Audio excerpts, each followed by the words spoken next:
Baik, selamat pagi anak-anak. Selamat pagi, Bu. Selamat pagi, Bu. Selamat pagi. Om Swastiastu. Assalamualaikum warahmatullahi wabarakatuh. Salam sejahtera untuk kita semua. Salam, namo buddhaya. Bagaimana kabar kalian pada pagi hari ini? Baik, Bu. Baik, Bu. Iya, Ibu berharap juga kalian dalam kondisi baik-baik saja ya. Kalian semua sehat ya? Sehat, Bu. Sehat, Bu. Ya, tetap jaga kesehatan, tetap jaga jarak, cuci tangan, pakai masker ya. Walaupun kita sudah memasuki new normal, tetapi bukan berarti kita bisa lengah begitu saja. Jadi, untuk mengawali pembelajaran pada hari ini, menurut agama dan kepercayaan masing-masing, berdoa dipersilakan. Baik, Ibu masih tetap mengingatkan kalian untuk mengisi daftar hadir pada link yang sudah dibagikan ya. Sebelum kita masuk ke dalam kegiatan pembelajaran pada pagi hari ini, mungkin ada dari kalian yang bisa memberikan ice breaking. Baik, Bu. Saya bisa, Bu. Ya, oke. Krisna, Ibu persilakan ya, kamu memberikan mengkoordinir teman-temanmu ya untuk melakukan ice breaking. Silakan Krisna. Baik, teman-teman. Sebelum kita belajar, mari kita stretching dengan melakukan ice breaking terlebih dahulu, supaya nanti kita menjadi lebih fokus dan konsentrasi.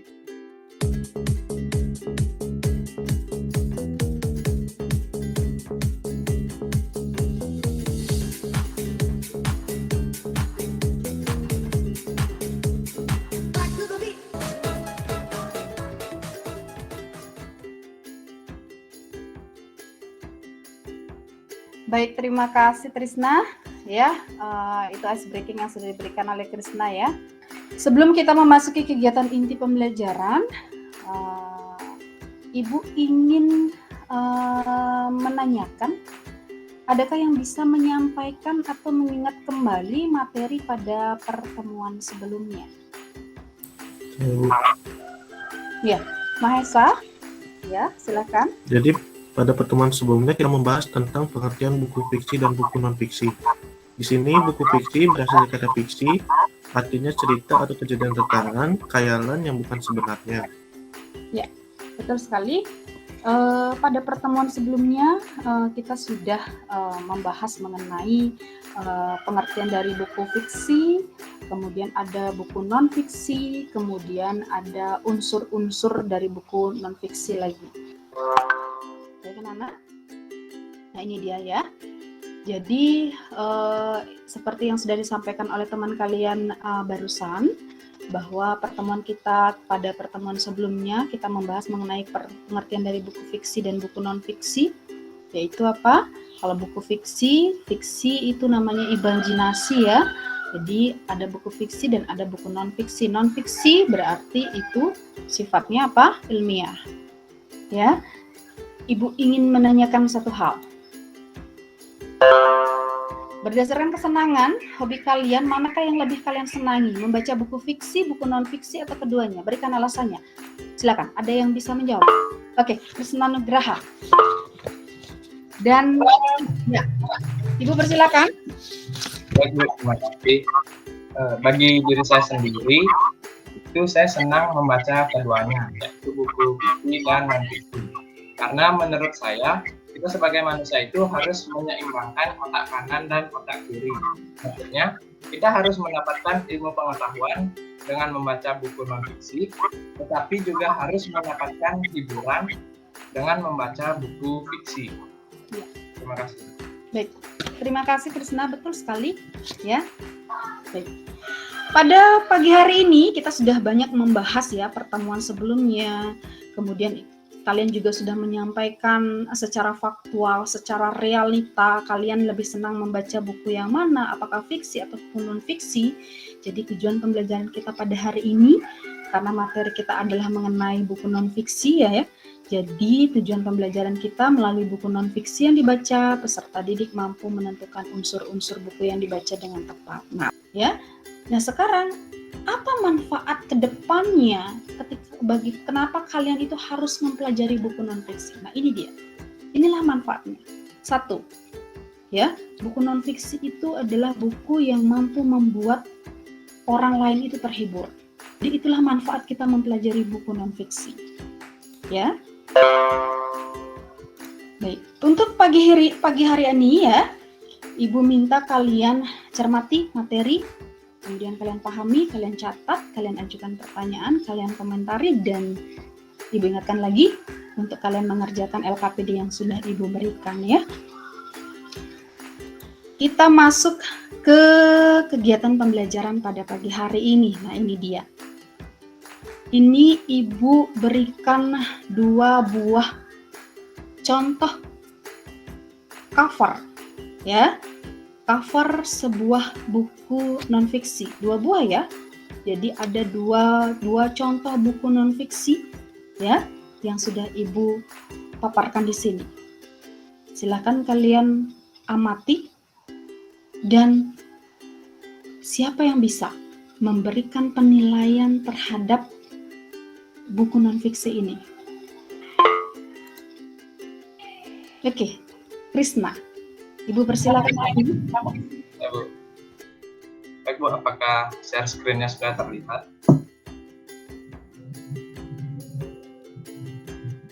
Ya, sudah terlihat, Krisna, silakan.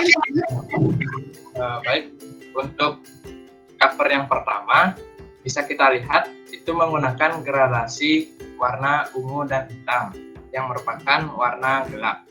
Dalam ilmu psikologi, ini menunjukkan kekuatan dan ketegasan seseorang. Hal ini sesuai dengan judul dari buku ini yang dicetak dengan font yang besar serta warnanya berbeda dengan latar, sehingga menarik minat pembaca, yaitu kepemimpinan positif. Ibu, sudah. Ya, terima kasih Krisna. Ya, terima kasih atas penilaian kamu terhadap 2 buah cover ya. Ini baru kita paparkan cover atau sampul depan dari sebuah buku non-fiksi. Bagus sekali Krisna. Nah, ini dia. Pertemuan sebelumnya, Ibu sudah meminta kalian untuk menganalisis buku non-fiksi. Seperti yang sudah disampaikan oleh Krisna tadi ya, Ibu juga meminta kalian untuk mengamati dan memberikan analisis kalian terhadap buku non-fiksi yang kalian punya. Ada yang bisa memberikan analisisnya lagi terhadap buku non-fiksi yang sudah kalian punya? Suta? Oh, Suta? Oh, Ya. saya, Bu. Iya. Baik, Suta, terima kasih Sutra. Silakan. Sebentar, Bu. Nah, di sini saya mengamati sampul buku literatur pelajaran saya, yaitu bahasa Indonesia. Nah, menurut penilaian saya dari segi warna, di sini warna jingga yang menarik bagi saya, dan warna jingga ini memiliki arti kegembiraan dan kreativitas. Itu menunjukkan bahwa kita harus gembira belajar bahasa Indonesia dan kreativitas kita. Nah, dari segi tulisan di sini singkat, padat, dan jelas, yaitu bahasa Indonesia. Langsung menuju pada apa isi buku tersebut, yaitu materi dari pelajaran bahasa Indonesia. Nah, dari segi gambar, sini terdapat pulau dan bendera Indonesia yang menunjukkan bahwa buku ini mempelajari bahasa Indonesia. Sekian dari saya, terima kasih, Bu. Baik, terima kasih. Nah, ini dia. Berdasarkan pada materi sebelumnya, ya, dan berdasarkan pada identifikasi gambar yang sudah teman kalian lakukan, dan berdasarkan pada analisis yang sudah teman kalian lakukan, nah ada pertanyaan mendasar, ya. Jadi ada pertanyaan yang mendasari sekarang tentang materi kita pada pagi hari ini. Yang pertama, apa yang dimaksud dengan keunggulan dan kelemahan buku non-fiksi? 3 pertanyaan mendasar ini, adakah yang bisa menjawabnya? Sofia, silakan Sofia. Di sini saya akan menjawab pertanyaan nomor 1. Oh iya, silakan. Apa yang dimaksud dengan keunggulan dan kelemahan buku non-fiksi?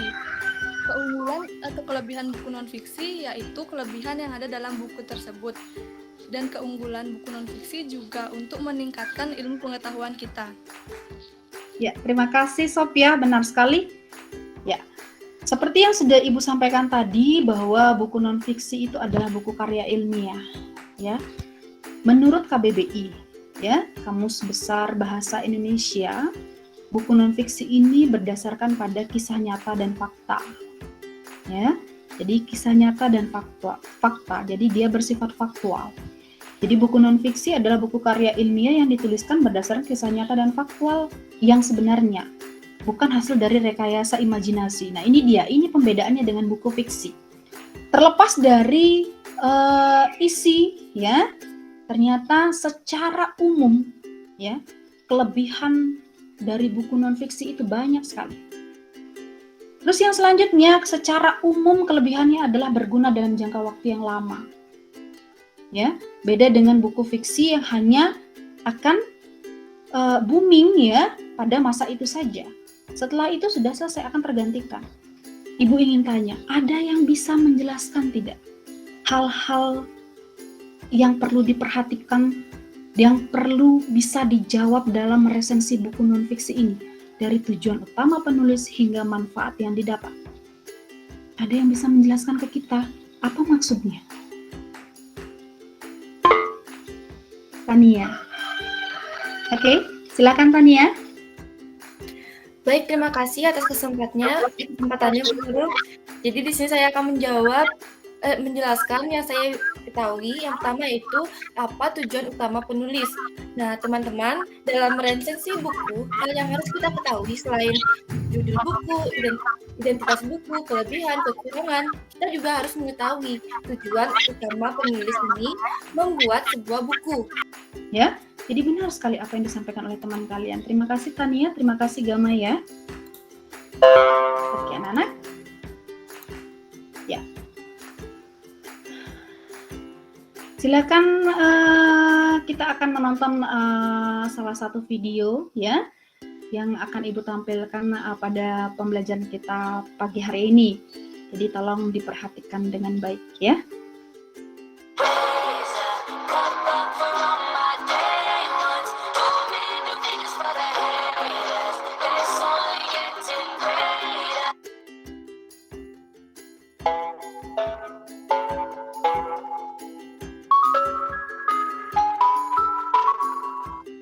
Baik anak-anak, ya itu tadi ya.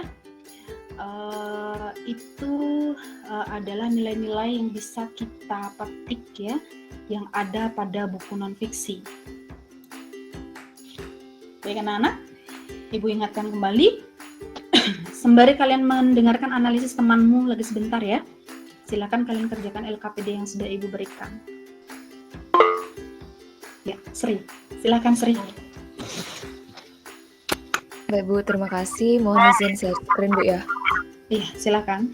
Oke. Baik, jadi pada kesempatan kali ini saya akan menganalisis buku yang berjudul Hatta, Jejak yang Melampaui Zaman. Nah, jadi analisis bukunya adalah yang pertama dari identitas buku, yaitu judul bukunya adalah Hatta, Jejak yang Melampaui Zaman. Penulisnya adalah Tempo. Kemudian penerbitnya adalah KPG atau kepanjangannya adalah Kepustakaan Populer Gramedia. Tahun terbitnya itu 2017, jumlah halamannya 80 halaman. Terima kasih Sri, berikan aplaus dulu kepada teman kamu, bagus sekali ya, sudah memberikan analisis yang komprehensif sekali pada pagi hari ini ya. Baik anak-anak, bisa Ibu lanjutkan ke materi ke bagian selanjutnya ya. Terima kasih Ibu sampaikan kepada Sri, Danes, dan Dista. Ya. Ya. Nah, sekarang anak-anak, di penghujung kegiatan pembelajaran kita pada pagi hari ini, Ibu ingin meminta kalian, adakah yang bisa memberikan simpulan? Sarah. Baik Sarah, Ibu silakan. Itu ada sesuatu yang diberikan kepada saya. Kesimpulan yang dapat saya ambil dari topik pembelajaran pada MIT kali ini yaitu buku non-fiksi adalah buku karya ilmiah yang ditulis berdasarkan kisah nyata dan fakta yang sebenarnya bukan hasil rekayasa imajinasi. Secara umum, kelebihan buku non-fiksi adalah dapat dibuktikan secara ilmiah, kebenarannya bisa dipertanggungjawabkan, dapat menambah wawasan pembacanya, sumber referensi yang kredibel bagi penulis. Sekian kesimpulan dapat saya berikan. Saya ucapkan terima kasih. Baik, terima kasih Sarah atas kesimpulan yang sudah diberikan pada kegiatan akhir pembelajaran kita pada pagi hari ini ya. Ya, betul sekali, kita sudah membahas dari pertemuan sebelumnya ya. Materi pertemuan sebelumnya tentang pengertian buku fiksi, non-fiksi, kemudian unsur-unsurnya, kemudian jenis-jenis bukunya, kemudian ciri-cirinya seperti apa, kelebihan dari buku non-fiksi secara garis besar itu bagaimana, dilihat dari apa saja, seperti yang sudah tadi disampaikan oleh teman kamu. Kemudian hal-hal yang perlu kita kita analisis lagi ketika kita meresensi dari tujuan utama penulis itu seperti apa ya. Jadi itu merupakan simpulan dari pembelajaran kita pada pagi hari ini ya. Jadi sampai dengan materi yang terakhir tadi, ya ini dari tujuan utama penulis, seberapa besar keberhasilan, kemudian inti pembahasannya seperti apa dan manfaat yang didapat. Terima kasih atas simpulan yang sudah diberikan tadi ya oleh Sarah. Oke, Ibu ingatkan kembali lagi, tugas kalian di rumah adalah silakan nanti kalian cek Google Classroom ya. Tugas sudah Ibu berikan melalui Google Classroom. Nah, sampai di sini dulu. Ada pertanyaan? Pas? Baik. Pas, Bu. Terima kasih. Saya persilakan Krisna dulu deh. Bu, terima kasih atas kesempatannya. Menurut saya senang dengan metode pembelajaran seperti ini karena kita bisa bertemu secara langsung, maksudnya bisa ngomong secara langsung gitu. Ketimbang guru yang lain misalnya cuma memberikan tugas, terus materi tanpa adanya penjelasan. Di samping itu, kita juga bisa memberikan pendapat kita serta juga melakukan evaluasi kayak seberapa bisa sih dan seberapa mengerti sih kita tentang materi ini. Gitu, Bu. Terima kasih. Ya, terima kasih Krisna. Baik anak-anak, terima kasih atas refleksi pembelajaran kita pada pagi hari ini ya. Mudah-mudahan kita bisa bertemu lagi pada tatap muka selanjutnya dengan semangat yang sama, dengan sehat yang sama, dengan bahagia yang sama seperti yang disampaikan oleh Gama tadi ya. Dan baik, terima kasih anak-anak. Ibu ucapkan terima kasih banyak sudah bergabung dalam room meet ini.